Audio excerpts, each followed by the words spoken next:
Hey basketball guys, we have news. Let's go to more Los Angeles Lakers news, but first don't forget to subscribe to the channel and leave your like.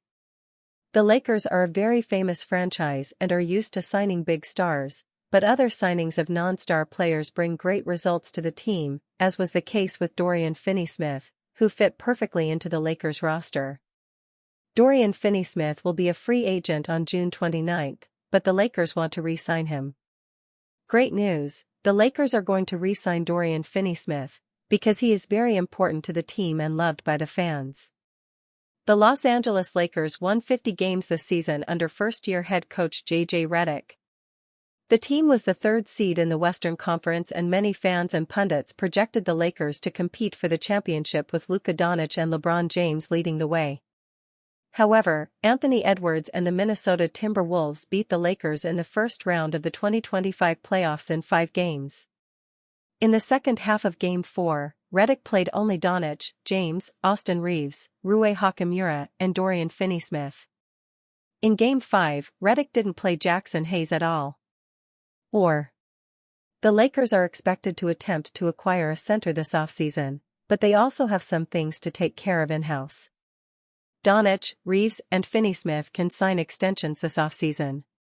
Finney-Smith has a player option worth $15.4 million for next season, while Doncic and Reaves are under contract for 2025 to 26. Finney-Smith has until June 29 to opt out of the final year of his contract. The forward is extension eligible before free agency begins on June 30, and Eric Pincus of Bleacher Report thinks Los Angeles will keep Doncic's former Dallas Mavericks teammate. Given his relationship with Doncic, he's got a home with the Lakers, Pincus wrote. The question may be about finances. Finney-Smith can opt out for a longer deal. No other team will likely have more than the NTMLE for him, perhaps a slight pay dip in year 1 for a long-term contract is the compromise. Prediction: Lakers keep Finney-Smith for as long as they keep Doncic, in the $12 to $16 million starting range, lower if it's a longer deal. Finney-Smith appeared in 43 games with the Lakers.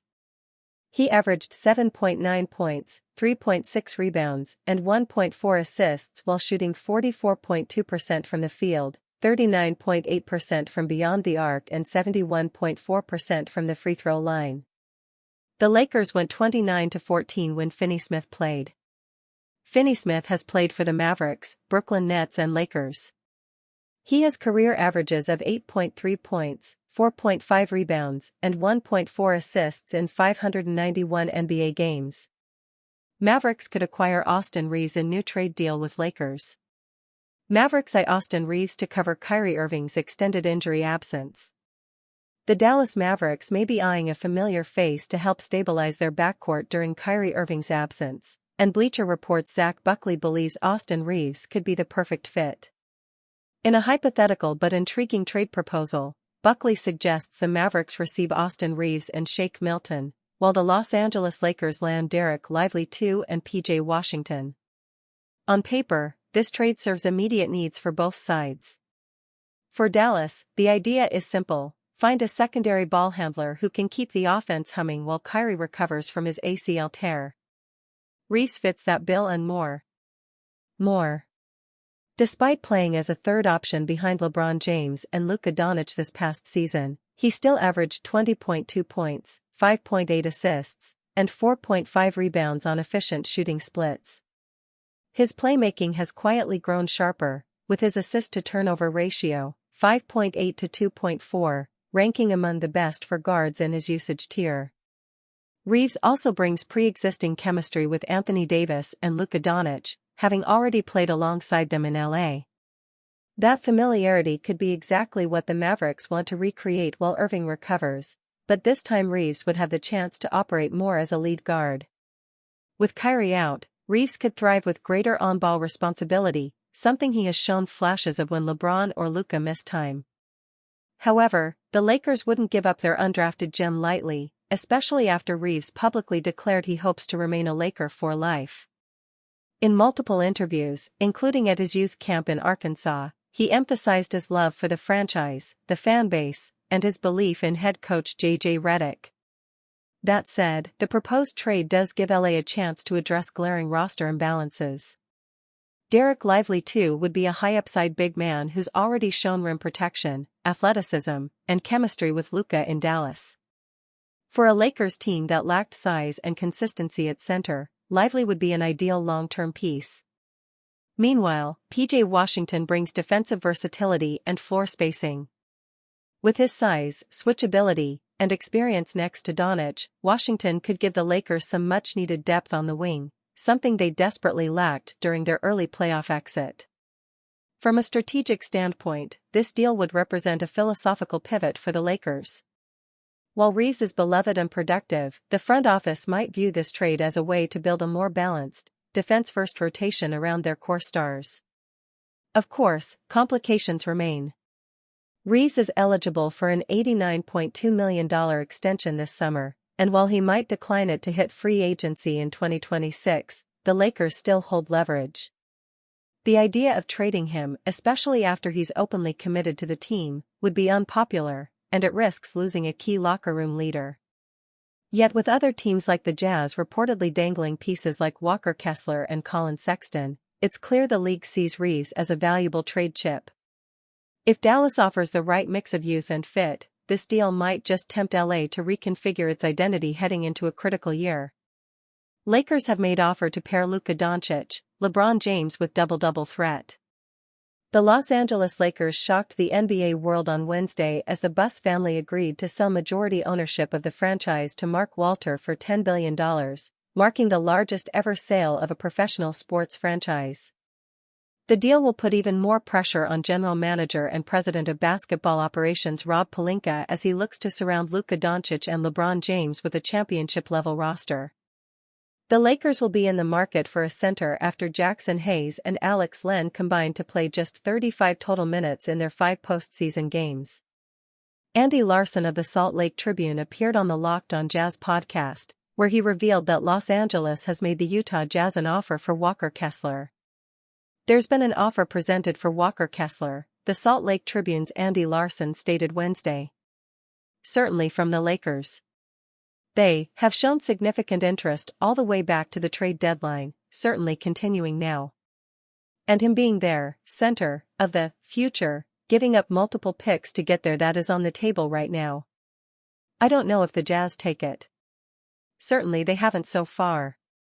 The Lakers' interest in Kessler is no surprise as they attempted to acquire him at the trade deadline before being rebuffed.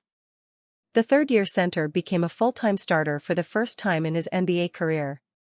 He appeared in 58 games and set career highs across the board. Kessler averaged 11.1 points, 12.2 rebounds, 1.7 assists, 0.6 steals and 2.4 blocks in 30.0 minutes per game while shooting 66.3% from the field. While he is not the lob threat that Doncic thrives alongside.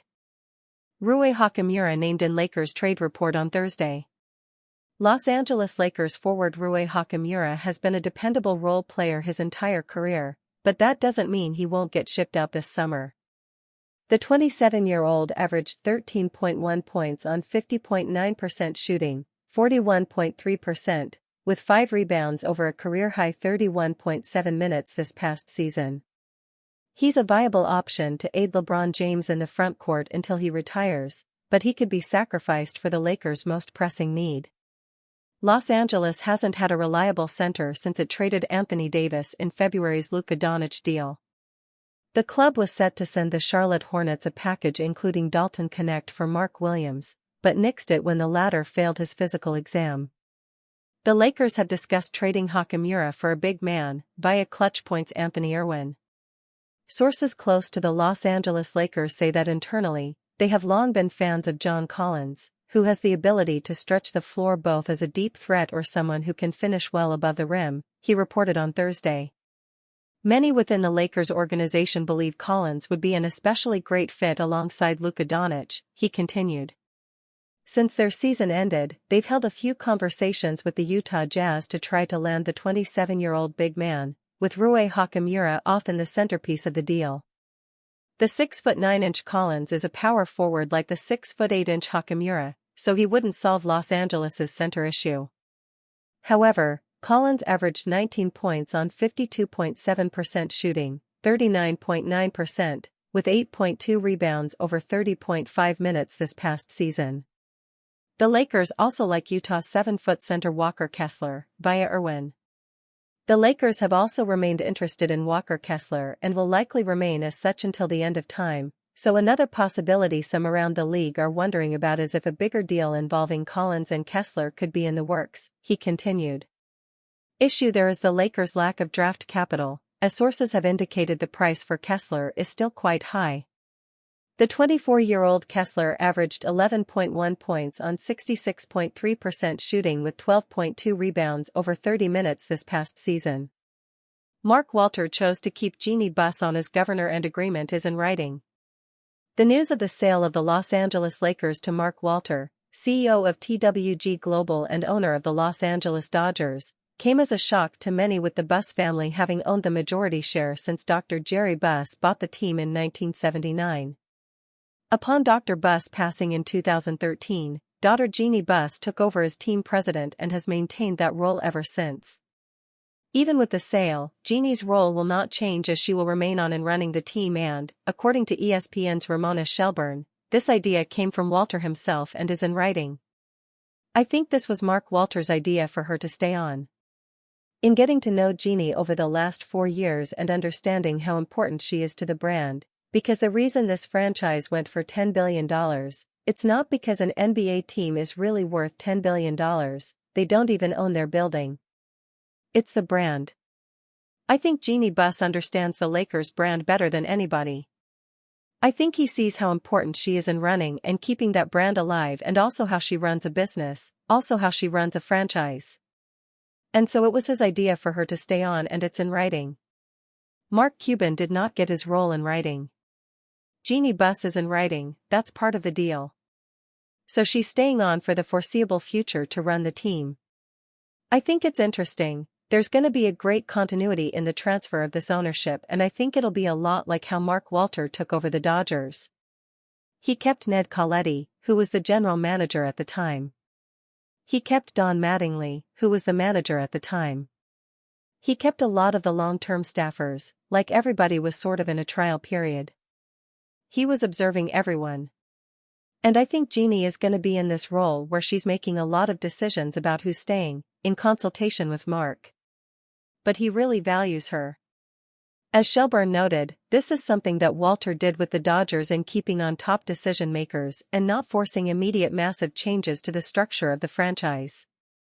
Oftentimes throughout all sports, new owners can come in and try to make a huge impact and change things right away, sometimes to not so pleasant results. But that won't be the case with the Lakers, as Jeanie will continue to oversee things in consultation with Walter. The fact that Jeanie has this in writing should mean that there will be no power struggles or attempts to push her out in the immediate future, keeping peace and continuity within the Lakers as this transfer of ownership goes through and, hopefully, allow the team to continue to build on-court success without unnecessary off-court distractions. Buss family vote to sell Lakers was not unanimous.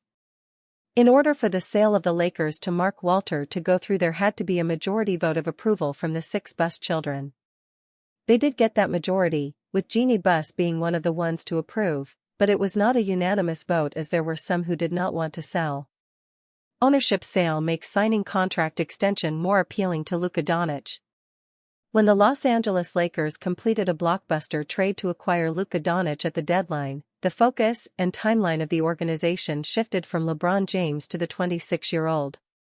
With Doncic becoming extension eligible in August, the Lakers need to put together a roster to his liking in order to get him to sign the new contract and begin a long-term partnership together. It's no secret that the team needs a center and also needs to improve the defense to get back into championship contention. A potential hiccup took place on Wednesday when reports came out that the Buss family is selling their majority stake in the Lakers to Mark Walter, who also owns the LA Dodgers. Doncic already went through a significant ownership change with Mark Cuban and the Dallas Mavericks, and that resulted in him shockingly being shipped out of town to LA. Because of that, it would be reasonable for Doncic to have his reserves about the Lakers changing owners without giving him much notice. Walter is known to be a great businessman and owner, however, so according to Tim Bontemps and Dave McMenamin of ESPN, Donach is excited about the change and is now more likely to sign the extension in August. A source close to Donach said that Walter's deep pockets, combined with his results with the Dodgers, makes LA that much more appealing for the 26-year-old superstar. When Walter bought the Dodgers, he immediately invested in their infrastructure, building from the ground up when it comes to staff members, analytics, and medical departments, etc. This is something the Lakers have needed for a while now, as despite the natural advantages they have in place when it comes to market size, winning transition, and geographic location, they have not been able to build sustained success in over a decade. The NBA salary cap definitely has its limitations that will not go away, but Walter should be able to impact other areas of the organization in a big way. Donach took to social media on Thursday morning to express his excitement about the change, and now he can start to begin planning his long-term future as the face of the Lakers as they enter a new era.